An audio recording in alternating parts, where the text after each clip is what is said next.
Welcome to today's Explainer. We've got a super exciting and honestly, a very specific goal today. We're going to learn how to think directly in English, completely bypassing that exhausting, frustrating translation trap. I mean, if you've ever felt like your brain is just working overtime trying to stitch a simple sentence together, believe me, you are in the exact right place. We're going to break down the exact steps you can take to literally rewire your brain for natural, effortless communication.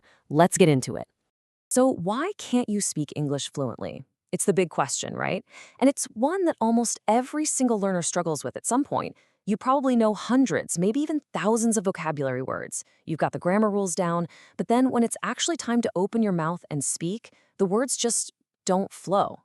I really want to validate that frustration for you right now because knowing vocabulary on paper does not automatically mean you can speak it smoothly in real life. It is incredibly common to freeze up.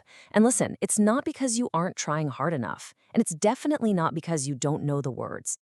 The real culprit, the ultimate villain holding you back, is mental translation. See, when you translate in your head, you're taking an English word, running it through your native language, searching for the equivalent, and then trying to reverse that whole clunky process just to speak. It takes so much time, it creates these awkward pauses, and it just makes you feel super hesitant. But contrast that with the absolute magic of thinking directly in English.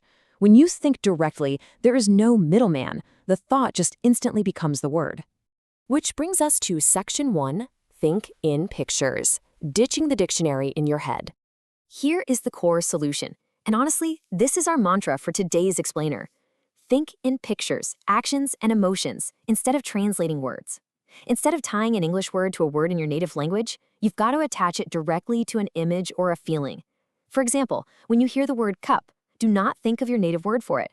Visualize the actual physical object. Imagine holding it. Feel the warmth of the coffee inside it.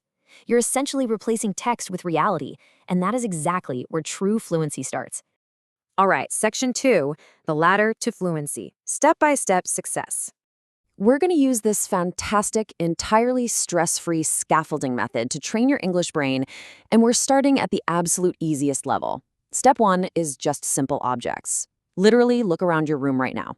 Book, phone, door, table. Just point to them and name them in English without falling back on your native tongue. Then, Step 2 layers in action verbs. Getting out of bed, think wake up. Moving to the kitchen, think walk. Having breakfast, think eat. You're just narrating your own life. And then finally, Step 3 brings in those easy thought patterns. Notice your feelings and express them directly. I am happy. I am hungry. I need water. It's a completely doable progression from just one single word all the way up to a full feeling. Okay, I actually want you to practice this with me right now. Ready? What do you see right in front of you? What are you doing right now? How do you feel today? And what is your favorite food? Take just a second and answer those aloud, directly in English. No translating allowed. Just see the picture in their mind and let the English words out.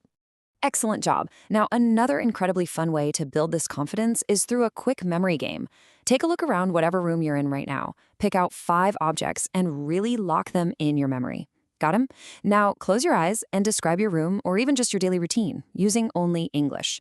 Talk about the colors, the sizes, where things are located. When you force your brain to recall an environment in English without the visual right in front of you, you are massively strengthening that direct connection between a concept and the language. Moving on to Section 3, shadowing, copying real-life English. So what on earth is shadowing? Basically, shadowing is copying pronunciation, rhythm, and intonation immediately after you hear a sentence.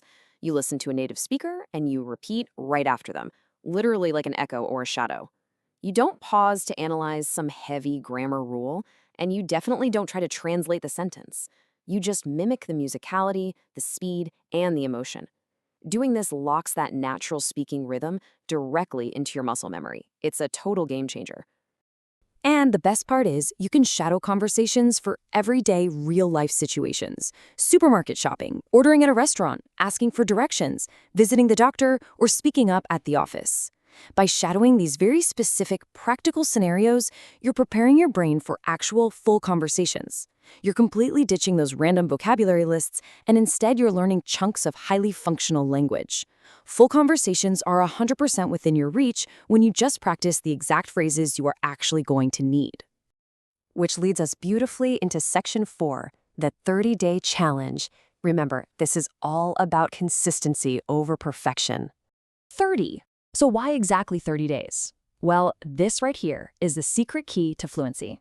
30 days of consistent, daily speaking practice builds this massive cognitive bridge in your brain. You see, fluency isn't about cramming for 5 hours on a Sunday. It's about daily exposure.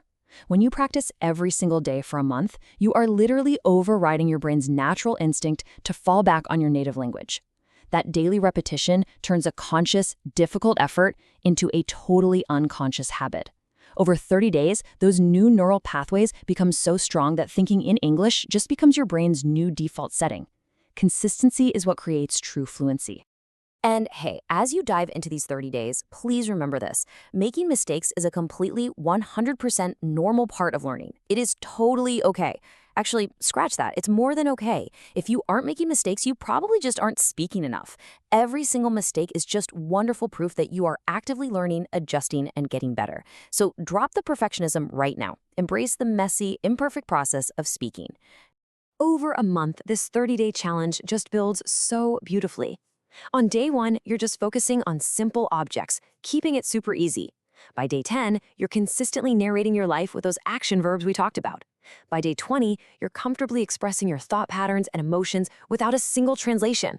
And by day 30, you are engaging in full independent conversations.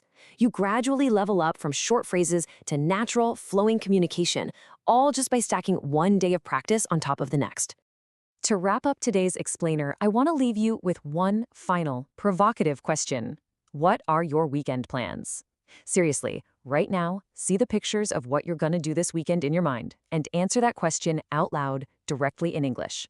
Prove to yourself that you can do this, because the fluency is already inside you. Now it's just time to let it out. Keep practicing, keep shadowing, and keep thinking in pictures.